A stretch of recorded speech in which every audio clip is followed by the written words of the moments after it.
दोस्तों, प्रणाम। राधे राधे। कैसे हैं? आशा करता हूँ आप लोग अच्छे होंगे। दोस्तों, एक कृष्ण भगवान की स्वर गीत है, बहुत मार्मिक गीत है। आप लोग सुनेंगे, पूरा वीडियो देखेंगे तो आपको समझ में आएगा दोस्तों। और हमारे यूट्यूबर सारे भाई बहन को हमारी तरफ से राम राम, राधे राधे, जय श्री कृष्णा। भादों की रातिया भाया वना घाटा घाना घेरेली, घाटा घाना घेरेली हो। भादों की रातिया भाया वना घाटा घाना घेरेली, घाटा घाना घेरेली हो। ललना चमके बिजुरिया डागर नाही सूझाई, डागर नाही सूझाई हो। ललना चमके बिजुरिया डागर नाही सूझाई, डागर नाही सूझाई हो।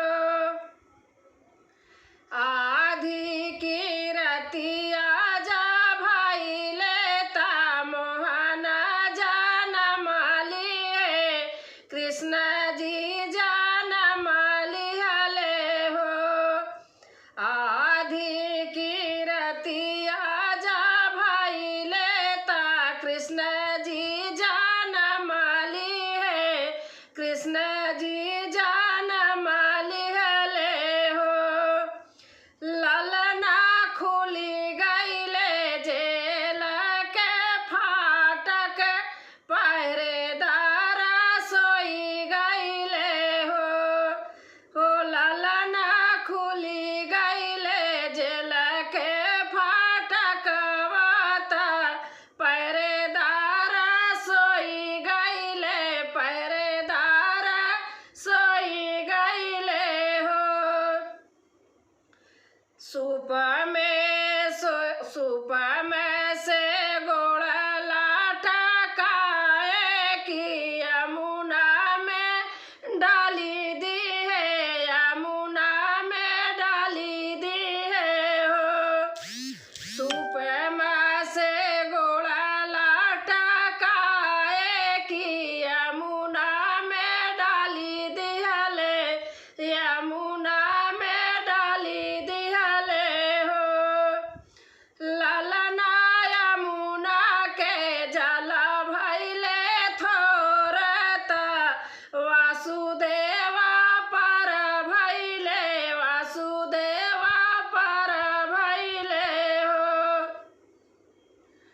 ललना यमुना के जल भइले थोरत, वासुदेवा पर भइले, वासुदेवा पर भइले हो। पहुँचे हैं गोकुल नागरिया ता नंद के भावन पहुँचे, नंद के भावन पहुँचे हो। पहुँचे हैं गोकुल नागरिया ता नंद के भावन पहुँचे, नंद के भावन पहुँचे हो।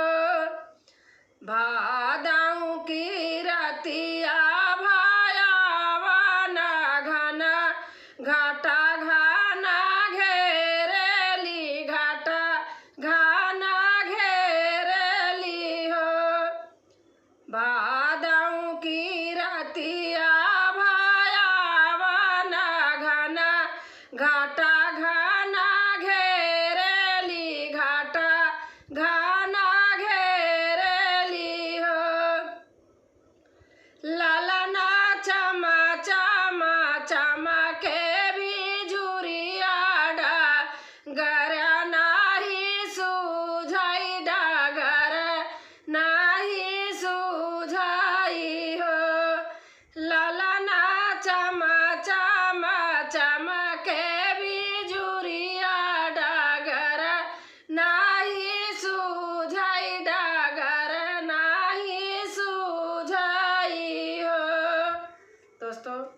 वीडियो अच्छा लगे तो आप लोग शेयर करना, लाइक करना, सब्सक्राइब करना और कमेंट में लिख के ज़रूर बताना दोस्तों।